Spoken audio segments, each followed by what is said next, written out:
大家好，歡迎收睇本期視頻。2006年8月5號晚10點38分，新加坡英國醫院嘅病房入邊，燈光溫柔卻難掩肅穆。54歲嘅陳怡興同丈夫楊淑斌喺5個仔女嘅環繞下，緩緩閉上咗雙眼，同佢呢個眷戀咗半生嘅世界作別。呢位曾經喺香港無線熒幕上留低鮮活生命嘅女演員，褪去咗阿苗嘅靈動同埋哪吒嘅颯爽，喺同乳癌長達8年嘅抗爭之後，最終歸於安寧。佢嘅晚年一半係同病魔搏鬥嘅堅忍，一半係被愛意包裹嘅溫暖。而嗰啲藏喺歲月入邊嘅情長同埋臨終前嘅從容安排，更加係令呢位丹斯里拿督夫人嘅人生喺落幕時依舊散發住溫柔嘅光芒。陳怡興嘅晚年始於一場突如其來嘅病魔侵襲。1998年，正值46歲嘅佢喺一次常規嘅體檢中被確診為乳癌。彼時嘅佢早已經褪去咗娛樂圈嘅光環，成為咗馬來西亞首富楊淑斌嘅妻子，過住相夫教子嘅安逸生活。得知病情嘅嗰一刻，佢冇被恐懼擊冧，反而展現咗超乎常人嘅冷靜。起初佢本嚟打算留喺馬來西亞接受治療，但一次偶然嘅機會，佢陪伴丈夫同埋英國王儲查理斯共進晚餐，得知英國有一間醫院喺可以唔切除乳房嘅前提下治療乳癌，就毅然決定遠赴英國求醫，只為保留女性嘅尊嚴同埋嚴整，都為咗能夠繼續陪伴屋企人走過漫長歲月。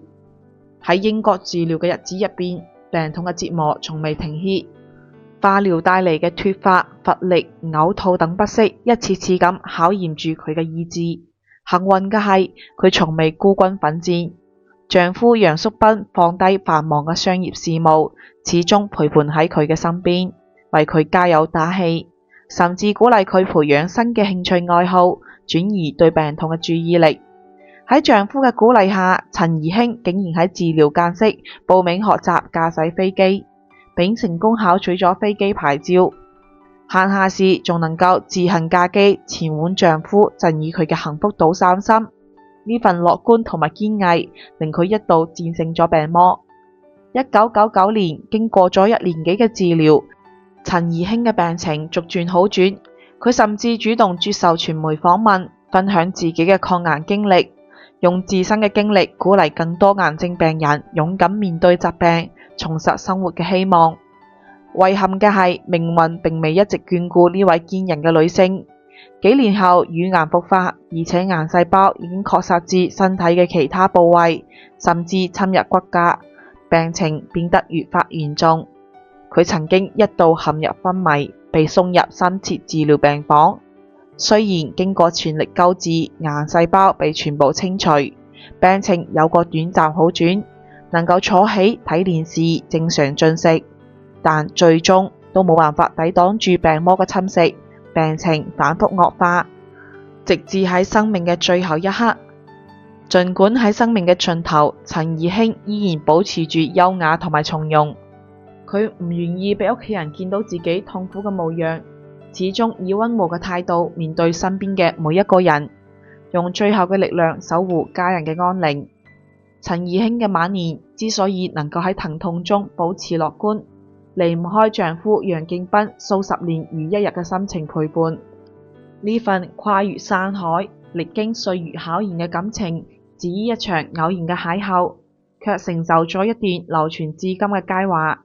二人相識於新加坡嘅一間 disco， 經朋友介紹結緣，楊淑斌對陳怡興一見鍾情，認定佢係自己一生嘅摯愛，更堅信佢橫夫益子。彼時嘅楊淑斌已經係馬來西亞小有名氣嘅商人，出身建築世家，家族業務遍及東南亞。而陳怡興則係當年香港嘅無線當紅藝人，憑借《歡樂今宵》中嘅阿苗、《封神榜》中嘅哪吒深入人心。相戀之初，二人嘅戀情都曾經受到過一啲外界嘅關注同埋議論。有人認為陳怡興係嫁入豪門，都有人質疑兩個人嘅身份差距會影響感情。但係呢啲聲音從未動搖過佢哋相守嘅決心。楊淑彬對陳怡興嘅寵愛體現喺每一個細節入邊。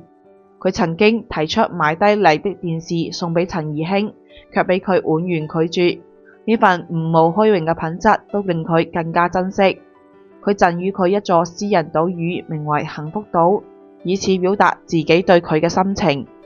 喺陳怡興抗癌期間，佢為佢親自譜寫咗歌曲《This Is My Body》，喺大馬慈善演唱會上演唱。呢份專屬嘅浪漫，令到遠喺英國治療嘅陳怡興感動到泣不成聲。就算陳怡興病情復發，陷入昏迷，佢都始終堅守喺病床前，日日到教堂為佢禱告，用陪伴詮釋住執子之手與子偕老嘅真諦。1982年，相戀1年嘅二人喺吉隆坡舉辦咗盛大嘅婚禮，隨後又返到香港補擺喜酒。婚禮上，陳怡興正式宣布退出娛樂圈，從此專心相夫教子，開啟咗全新嘅生活。婚後，二人育有3子2女，5個仔女都十分優秀。長子楊公堯係電氣同埋電子工程碩士，次子楊公賢正修讀緊法律，幼子即將入讀大學先修班。長女楊佩君係管理碩士，幼女楊佩文仍就讀中學。陳怡興將全部精力都投入到家庭中，佢唔單止係丈夫嘅賢內助，更係細路眼中嘅好母親。佢用溫柔同埋智慧將家庭打理得井井有條，俾楊淑彬能夠毫無後顧之憂咁打拼事業，都令到5個仔女喺充滿愛嘅環境中茁壯成長。喺同楊淑彬相守嘅24年入邊，陳怡興從未有過任何緋聞，二人相互扶持，彼此包容，成為咗圈內人人羨慕嘅模範夫妻。佢褪去咗藝人嘅光環，敢言做楊淑彬背後嘅女人，都卻始終保持住自己嘅清醒同埋獨立。佢熱情好客，昔日同事或者好友前往馬來西亞，佢都會熱情款待，被家人朋友稱為 Miss Perfect。佢心懷善意，喺病情好轉後積極參加公益活動，用自己嘅影響力傳遞溫暖。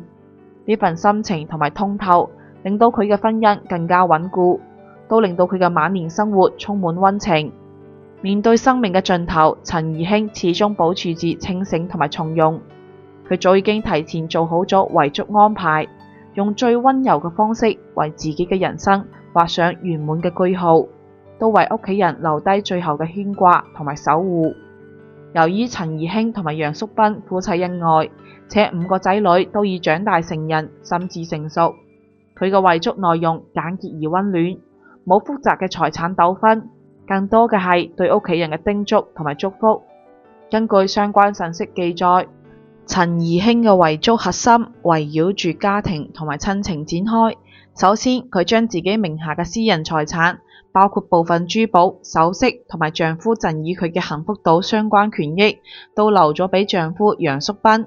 以此回報佢數十年如一日嘅陪伴同埋寵愛。都希望佢喺離世後能夠繼續擁有屬於自己嘅精神寄託。其次，佢將自己嘅部分衣物、書籍同埋演藝生涯中留低嘅紀念品，分別贈予5個仔女，令細路能夠記住母親嘅模樣，傳承母親嘅善良同埋堅韌。佢喺遺囑中叮囑子女們要相互扶持、和睦相處、孝順父親，努力成為有擔當、有溫度嘅人，冇因為財產而產生矛盾，要珍惜彼此之間嘅手足之情。此外，陳怡興仲喺遺囑中明確咗自己嘅身後事安排。佢希望自己嘅遺體能夠運返吉隆坡，以丈夫同埋家人相伴。葬禮從簡，唔舉辦隆重嘅追悼儀式，只邀請屋企人同埋親近嘅好友出席，避免鋪張浪費。佢仲叮囑屋企人喺佢離世後冇過度悲傷，要好好生活，繼續傳遞愛同埋溫暖。呢個都正係佢一生嘅追求。2006年8月6日，陳怡興嘅遺體被運回吉隆坡，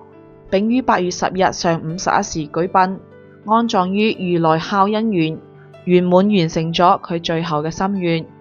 陳怡興嘅晚年冇轟轟烈烈嘅傳奇，但有住細水長流嘅溫情，冇撕心裂肺嘅遺憾，但有住從容不迫嘅堅守。佢喺病痛中展現出嚟嘅堅韌，喺婚姻中詮釋嘅深情，喺遺囑中流露嘅溫柔，都係令佢嘅人生變得格外厚重。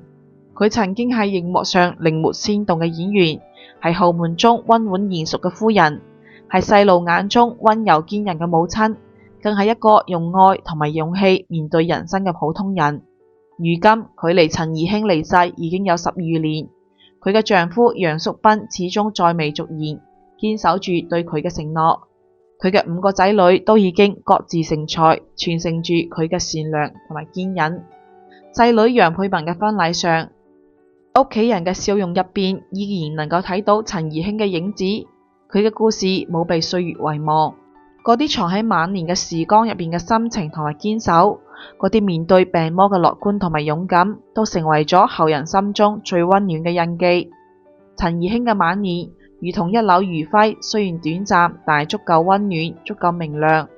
佢用一生嘅溫柔同埋堅韌，書寫咗一段關於愛、關於家庭、關於生命嘅動人篇章，永遠俾大家銘記。今日嘅故事我哋就講到呢度，我哋下期再見。